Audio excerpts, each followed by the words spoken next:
بسم الله الرحمن الرحيم. الحمد لله كفى والصلاة والسلام على من اصطفى. أما بعد، قال الله تعالى في القرآن المجيد والفرقان الحميد: أعوذ بالله من الشيطان. واذكروا الله في أيام معدودات. صدق الله. اللہ تعالیٰ قرآن مجید میں ارشاد فرمایا ہے، گنے چنے دنوں میں اللہ کو یاد کرو، اللہ کا ذکر کرو۔ گنے چنے دنوں سے مراد یہ دن ہیں جن سے ہم گزر رہے ہیں، انہیں ایام تشریق کہا جاتا ہے۔ یہ جو ہم لوگ تکبیر پڑھتے ہیں، تکبیر تشریق کہلاتی ہے۔ تشریق کا مطلب ہے گوشت سکھانا، چونکہ عرب کے لوگ قربانی کے بعد قربانی کے جانوروں کے ٹکڑے ٹکڑے کرتے تھے اور اس کو دھوپ میں رکھ کر سکھاتے تھے، تو اس سے یہ دن تشریق کہلانے لگے، یعنی گوشت سکھانے والے دن۔ یہ دن برکت والے دن، اللہ کے ذکر کے دن۔ آپ کو اس سے پہلے میں یہ بتا چکا کہ ذی الحجہ کے شروع کے دن عظمت، اہمیت، عبادت کے دن ہیں۔ آپ نے یہ بھی سنا کہ ذی الحجہ کے شروع کے دنوں میں روزہ رکھنے کی فضیلت ہے۔ ہر دن کا روزہ ایک سال کے روزے کے برابر ہے۔ عرفہ کا روزہ یعنی 9 ذی الحجہ کا روزہ، وہ 2 سال کے گناہوں کا کفارہ ہے۔ یعنی ایک دن کا روزہ انسان رکھے 9 ذی الحجہ کا، تو پچھلا گزرا ہوا 1 سال اور آئندہ 1 سال دونوں کے گناہوں کا کفارہ ہے۔ قربانی سے پہلے، بقرعید سے پہلے جو دن گزرے، ان لوگوں کے لیے جو حج کے سفر پر نہیں ہیں، روزہ رکھنے کی ترغیب دی گئی۔ اور جب قربانی کر دی جائے، 10 ذی الحجہ کا دن آ جائے، تو اب اللہ تعالیٰ کی طرف سے ان عبادتوں کا اجر و ثواب دیا جا رہا ہے، ان عبادتوں کا انعام دیا جا رہا ہے۔ کہا گیا کہ اب تم روزہ نہیں رکھ سکتے۔ اگر کوئی آدمی 9 دن کے روزے رکھے اور پھر کہے کہ میں بقرعید کے دن بھی روزہ رکھوں گا، کہے کہ بقرعید کے اگلے دنوں میں بھی روزہ رکھوں گا، تو ان کو کہا جائے گا کہ آپ حرام کام کریں گے۔ اگر روزہ رکھیں گے، حرام کام کریں گے۔ نبی کریم صلی اللہ علیہ وسلم نے ارشاد فرمایا کہ یہ جو تشریق کے دن ہیں، ایام تشریق کہلاتے ہیں، یہ دن انہا ایام اکل و شرب و ذکر، یہ کھانے پینے کے دن ہیں، یہ اللہ تعالیٰ کی یاد کے دن ہیں۔ جب قربانی ہو گئی تو اب یہ کھانے پینے کے دن ہیں، یہ اللہ تعالیٰ کے ذکر کے دن ہیں، ایام اکل و شرب و ذکر۔ اس میں بھی ایک نقطے کی بات ہے کہ اللہ تعالیٰ نے ان دنوں کو کھانے پینے کے دن کیوں قرار دیا؟ اگر آپ غور کریں گے یہ نقطہ اچھی طرح سمجھ میں آئے گا۔ اللہ تعالیٰ نے اپنے بندوں کو آواز دلوائی کہ آؤ ہمارے گھر کا حج کرو، ہمارے گھر کی زیارت کرو۔ اذن فی الناس بالحج یأتوک رجالا وعلی کل ضامر یأتین من کل فج عمیق۔ آؤ اللہ کے گھر کی زیارت کرو، حج کرو۔ اب لوگ اللہ تعالیٰ کے بلاوے پر جاتے ہیں، خانہ کعبہ کا طواف کرتے ہیں۔ اللہ تعالیٰ حکم دیتا ہے کہ اب مینا آؤ، پھر عرفات جاؤ، پھر مزدلفہ آؤ، رات گزارو، اللہ تعالیٰ کی محبت، اس کے عشق کا اظہار کرو۔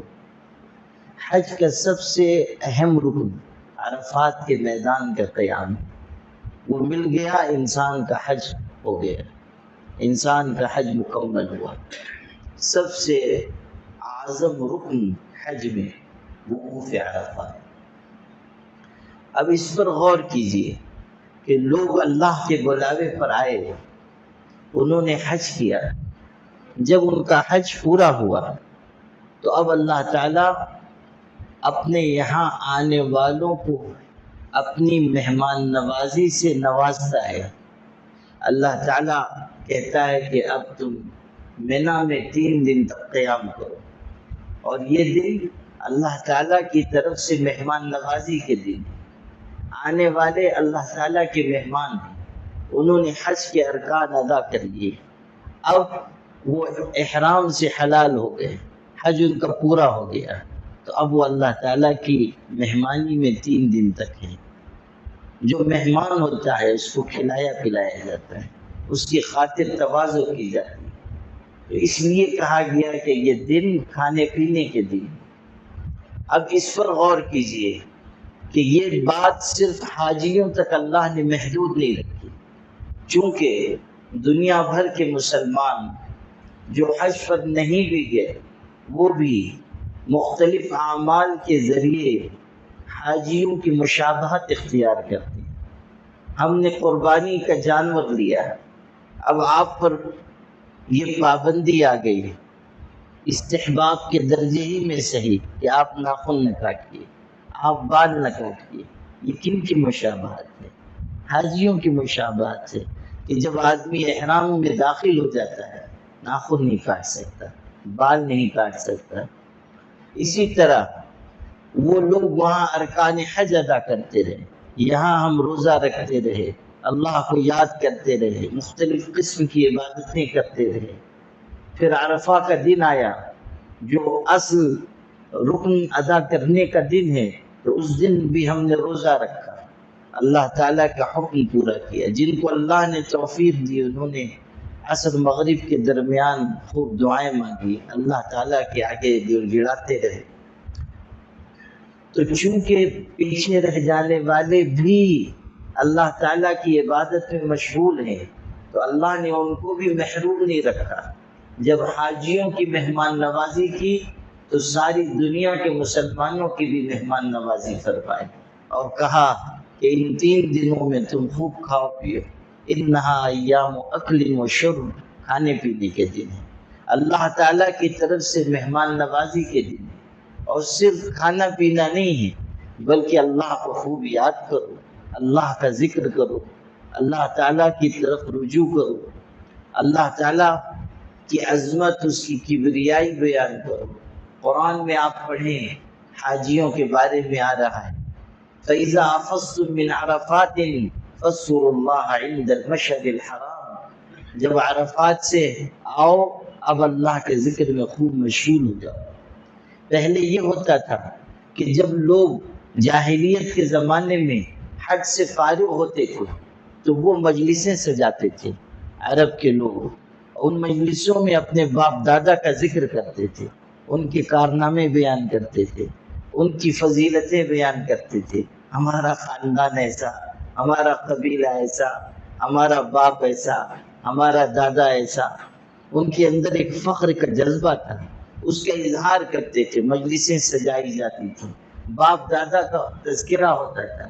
اللہ تعالیٰ نے قرآن مجید میں کہا کہ باپ دادا کا ذکر نہ کرو، جب حج سے فارغ ہو اللہ تعالیٰ کا ذکر کرو، اللہ تعالیٰ کی عظمت بیان کرو، اللہ تعالیٰ کی بڑائی اور بزرگی بیان کرو، اللہ تعالیٰ کی کبریائی بیان کرو۔ اصل یاد رکھنے والی ذات تو اللہ کی ہے، اصل ہستی تو اللہ کی ہے، اللہ تعالیٰ کا ذکر تمام ذکر کا بادشاہ ہے، اللہ کا ذکر انسان کے دل کی زندگی ہے۔ حدیث پاک میں ہے مثل الذی یذکر ربہ والذی لا یذکر کمثل الحی والمیت۔ حضور صلی اللہ علیہ وسلم ارشاد فرما رہے ہیں کہ جو اپنے اللہ کو یاد کرتا ہے اور جو یاد نہیں کرتا ان کی مثال زندہ اور مردہ کی سی ہے، یعنی جو اللہ کا ذکر کر رہا ہے وہ زندہ ہے، اس کا دل زندہ ہے، جو اللہ کو یاد نہیں کر رہا ہے اس کا دل مردہ ہے، وہ خود مردہ ہے۔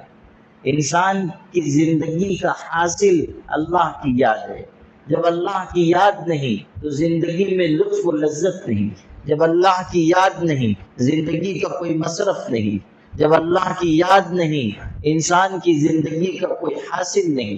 یہ کہا گیا کہ کوئی مزہ مزہ نہیں، کوئی خوشی خوشی نہیں، تیرے بغیر زندگی موت ہے زندگی نہیں۔ اللہ کے ذکر کے بغیر انسان کی زندگی کا کوئی حاصل نہیں۔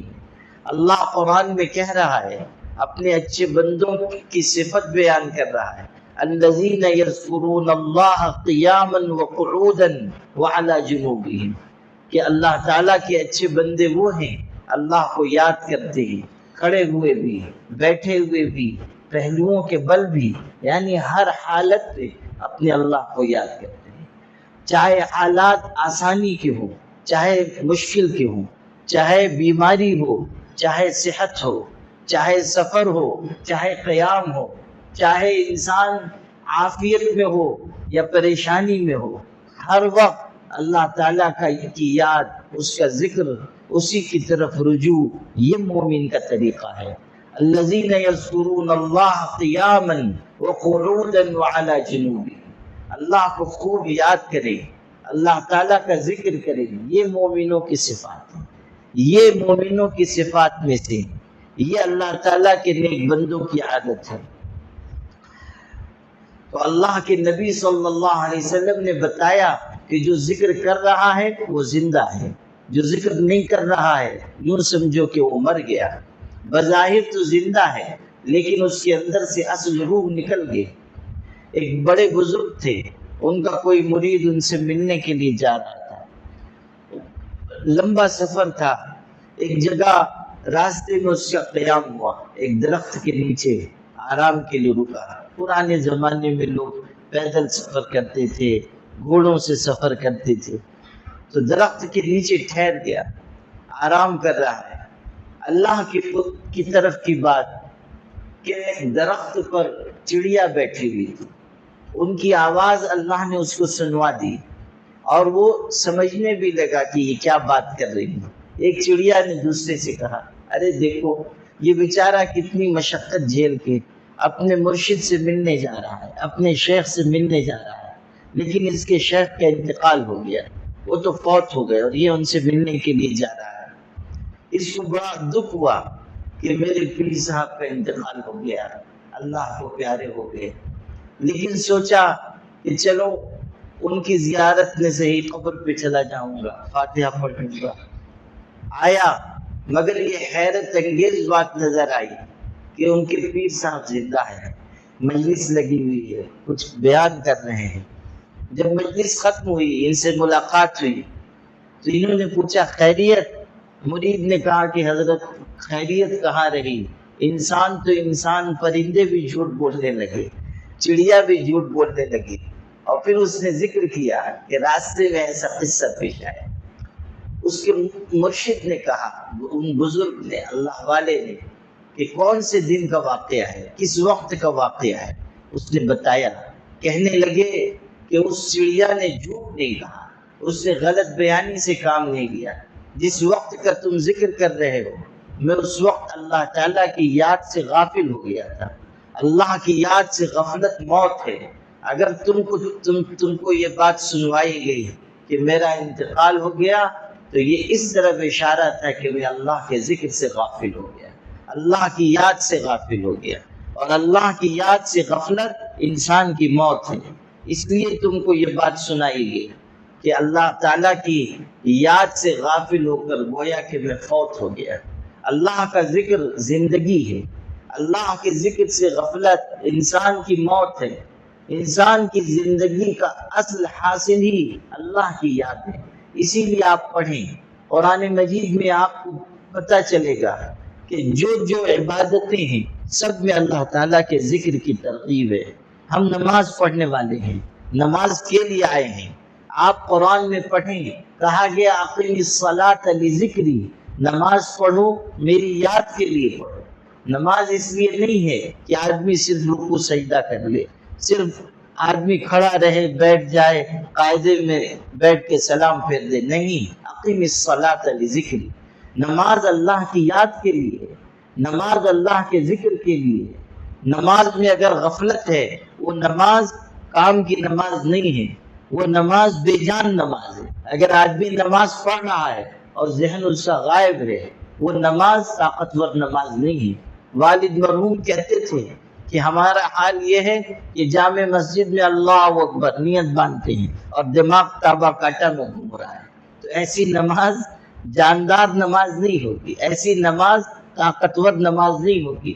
یہ بھی کہتے تھے کہ آدمی گیا رکوع میں، اوپر سے کوئی سکہ جیب میں سے گر گیا اور ذرا چل کے بازو والے کی طرف جانے لگا تو ہم نماز میں کھانستے ہیں.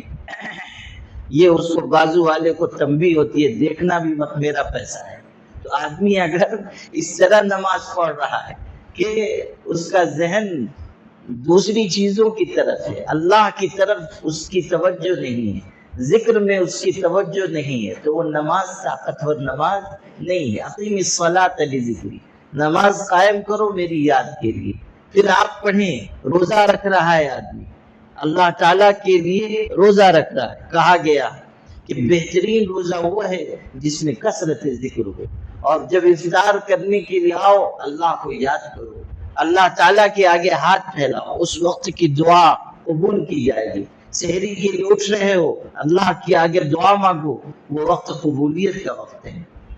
پھر آپ پڑھیں کہ انسان حج کے لیے جا رہا ہے، کہا جا رہا ہے ہر وقت کہو لبیک اللہم لبیک. اللہ کا ذکر ہے، اللہ کی یاد ہے. ایک ہی ترانہ سکھا دیا ہے کہ بس اس میں مشغول رہو. اور پھر جب حج سے فارغ بھی ہو گئے تو یہ نہیں کہ اب دنیا کے ذکر میں لگ جاؤ، نہیں. فَإِذَا أَفَضْتُم مِّنْ عَرَفَاتٍ فَاذْكُرُوا اللَّهَ عِندَ الْمَشْعَرِ الْحَرَامِ. اللہ کو یاد کرو. عبادتوں میں آپ دیکھیں اصل چیز اللہ کی یاد ہے، اصل چیز اللہ کا ذکر ہے. قرآن میں آپ پڑھیں قد افلح من تزکا وذکر اسم ربہ فصلی. ارشاد ہو رہا ہے وہ کامیاب ہوا جو سنور گیا، جس نے اللہ کو یاد کیا پھر نماز پڑھی. غور کیجیے گا، ذکر اسم ربہ فصلی، اللہ کا ذکر کیا پھر نماز پڑھی. دوسری جگہ ہے فَإِذَا قَضَيْتُمُ الصَّلَاةَ فَاذْكُرُوا اللَّهَ. جب تم نماز پڑھ چکو اللہ کو یاد کرو. یعنی نماز سے پہلے بھی اللہ کو یاد کرو، نماز میں بھی اللہ کو یاد کرو، نماز کے بعد بھی اللہ کا ذکر کرو. حدیث پاک میں ہے کہ جب تک انسان باوضو ہے، قبلہ رو بیٹھا ہے، نماز پڑھ چکا، نماز سے فارغ ہو گیا، اب نماز کے بعد بیٹھ کے اللہ کو یاد کر رہا ہے، جب تک وہ باوضو ہے اس وقت تک اللہ تعالیٰ کی یاد کی وجہ سے نماز میں شمار کیا جائے گا. بیٹھا ہوا ہے، نماز ہو چکی لیکن اللہ کو یاد کر رہا ہے، نماز ہی میں شمار ہوگا. اللہ تعالیٰ اس کو اجر و ثواب عطا کرے گا. تو نماز سے پہلے بھی ذکر، نماز میں بھی ذکر، نماز کے بعد بھی ذکر. کہا جا رہا ہے ہر وقت اللہ تعالیٰ کی یاد میں مشغول رہو. اور یہ سب سے افضل عمل ہے، اللہ کا ذکر سب سے افضل اور سب سے اونچا عمل ہے. نبی کریم صلی اللہ علیہ وسلم نے ایک روایت پہ بیان کیا، کیسے الفاظ ہیں دھیان سے سنیے. ارشاد فرما رہے ہیں کیا میں تم کو سب سے بہترین عمل نہ بتاؤں؟ الا انبئکم بخیر اعمالکم. کیا تم کو سب سے بہترین عمل نہ بتاؤں؟ کیا تم کو ایسا عمل نہ بتاؤں جو اللہ تعالیٰ کی نگاہ میں سب سے پاکیزہ ہے؟ کیا تم کو درجات کو سب سے زیادہ بلند کرنے والا عمل نہ بتاؤں؟ کیا میں تم کو وہ عمل نہ بتاؤں جو اللہ کے راستے میں سونا چاندی خرچ کرنے سے بھی بہتر ہے؟ کیا میں تم کو وہ عمل نہ بتاؤں کہ جو اللہ کے راستے میں جہاد سے بھی بہتر ہے؟ صحابہ نے کہا ضرور ارشاد فرمائیں. حضور نے فرمایا اللہ کا ذکر ہے، اللہ کی یاد ہے، جہاد سے بڑھکر، انسان کے اللہ کی راہ میں خرچ کرنے سے بڑھکر، درجات کو سب سے بلند کرنے والا، اللہ کی نگاہ میں سب سے زیادہ پسندیدہ، سب سے بہتر عمل نبی کریم صلی اللہ علیہ وسلم نے ارشاد فرمایا اللہ کا ذکر ہے، اللہ کی یاد ہے. یہ عمل ایسا ہے کہ جو انسان کو اللہ تعالیٰ سے قریب کرتا چلا جاتا ہے، اللہ تعالیٰ کی نگاہ میں اس کے درجات بلند کرتا چلا جاتا ہے۔ حدیث پاک میں آپ پڑھیں، نبی کریم صلی اللہ علیہ وسلم نے یہ بھی کہا، جو شخص لا الہ الا اللہ وحدہ لا شریک لہ لہ الملک و لہ الحمد وہو علی کل شیء قدیر، یہ 100 مرتبہ پڑھتا ہے۔ حضور نے فرمایا کہ 10 غلاموں کے آزاد کرنے کا اس کو ثواب ملتا ہے، 100 نیکیاں ملتی ہیں، 100 گناہ معاف ہوتے ہیں، اور کوئی بھی شخص اس سے بہتر عمل کرنے والا اس دن شمار نہیں ہوگا، الا یہ کہ کوئی یہی عمل کرے۔ یعنی اگر کوئی یہ پڑھ رہا ہے، ذکر کر رہا ہے، اس سے افضل عمل کو دوسرا شمار نہیں ہوگا۔ 100 مرتبہ چوتھا کلمہ پڑھنا یہ بتایا گیا، اور اتنی بڑی فضیلت بیان کی گئی کہ 10 غلاموں کے آزاد کرنے سے یہ بہتر ہے۔ آپ غور کیجئے کہ انسان 5-7 منٹ میں پڑھ لے اور اس پر اجر اتنا بڑا رکھا گیا۔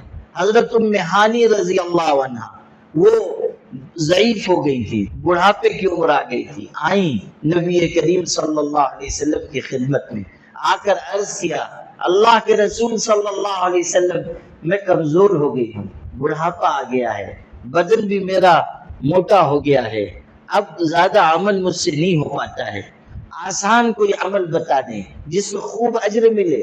آپ نے فرمایا اللہ تعالیٰ کی تسبیح پڑھو 100 مرتبہ، یعنی سبحان اللہ کہو، الحمدللہ 100 مرتبہ کہو، اور اللہ اکبر 100 مرتبہ کہو۔ کتنا آسان ذکر ہے، 3 چیز بتائی، 100 مرتبہ پڑھ لو، سبحان اللہ، الحمدللہ، اللہ اکبر۔ ارشاد فرمایا یہ تمہارے لیے 100 گھوڑے ساز و سامان کے ساتھ، لگام کے ساتھ اللہ کے راستے میں دینے سے بڑھ کر ہے۔ صرف اتنا نہیں، اگلا ٹکڑا ہے 100 اونٹ کی قربانی سے بہتر ہے، 100 اونٹ اللہ کے راستے میں قربان کر دینا، 100 گھوڑے ساز و سامان کے ساتھ اللہ کے راستے میں صدقہ کر دینا، اور 100 غلام آزاد کر دینا، ان تینوں سے بڑھ کر یہ عمل ہے۔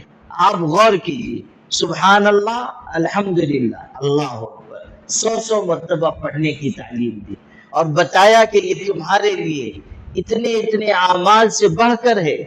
حضرت فاطمہ رضی اللہ عنہا حضور کی چہیتی بیٹی ہیں، گھر کے کام کاج وہ خود کرتی تھی، سیدۃ نساء اہل الجنہ ہیں، جنتی عورتوں کی سردار ہیں، لیکن گھر کے سب کام کاج خود کرتی ہیں۔ ہاتھ میں مشقت کی وجہ سے چھالے پڑ جاتے تھے، تکلیف ہوتی تھی۔ ایک دن آئی، نبی کریم صلی اللہ علیہ وسلم سے عرض کیا، آپ کے پاس کچھ غلام آئے ہوئے تھے، آپ تقسیم کر رہے تھے، انہوں نے آ کر کہا اللہ کے رسول مجھ کو بھی کوئی خادم، کوئی غلام عطا فرما دیا جائے، میرے لیے سہولت ہو جائے گی، کام کی وجہ سے مشقت ہوتی ہے۔ آپ نے ان کو غلام نہیں دیا، آپ نے ان کو یوں ہی واپس کیا، حالانکہ سب سے محبوب اور چہیتی بیٹی، لیکن آپ نے ان سے کہا کہ بیٹی تم سونے سے پہلے 33 مرتبہ سبحان اللہ، 33 مرتبہ الحمدللہ، 34 مرتبہ اللہ اکبر پڑھا کرو، یہ تمہارے لیے غلام اور خادم سے بڑھ کر ہے۔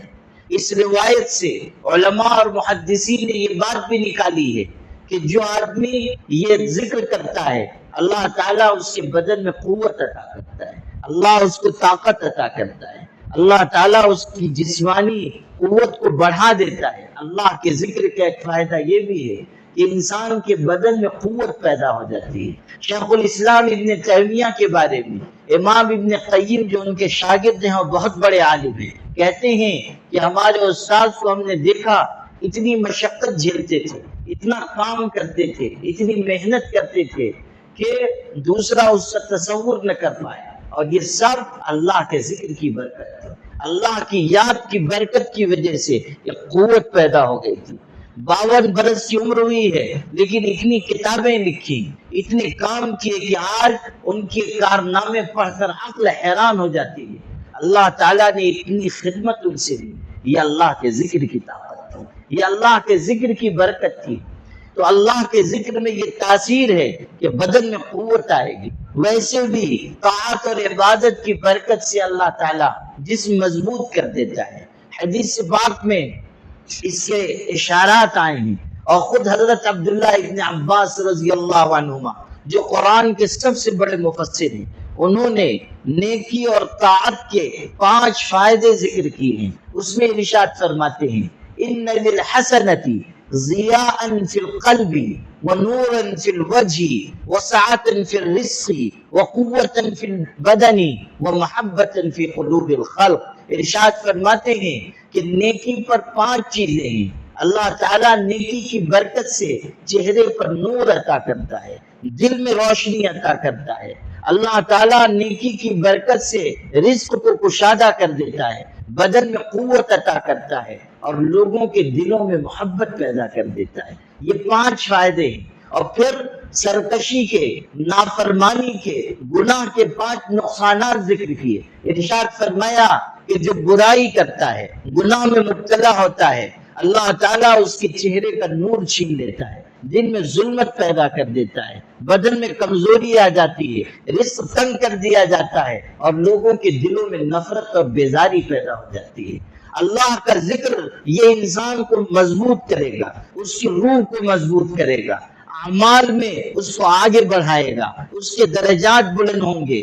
اللہ تعالیٰ کا ذکر نہایت پاکیزہ چیز ہے. اور یہ دن یعنی ایام تشریق یہ اللہ کے ذکر کے دن ہیں. صرف یہ نہیں کہ نماز کے بعد ایک دفعہ بلند آواز سے تکبیر کہہ لیجئے اور چھٹی ہو گئی. نہیں، وقت نکال کر ان دنوں میں ذکر کیجئے، اللہ کی یاد میں مشغول رہیے، حضور صلی اللہ علیہ وسلم کی ہدایت یاد رکھیے کہ یہ دن اللہ کے ذکر کے دن ہیں. ان دنوں کی قدر و قیمت کو ہاتھ سے جانے مت دیجیے، یہ موقع ہاتھ سے جانے مت دیجیے. پتہ نہیں آئندہ سال ہم کو یہ دن ملیں گے یا نہیں ملیں گے.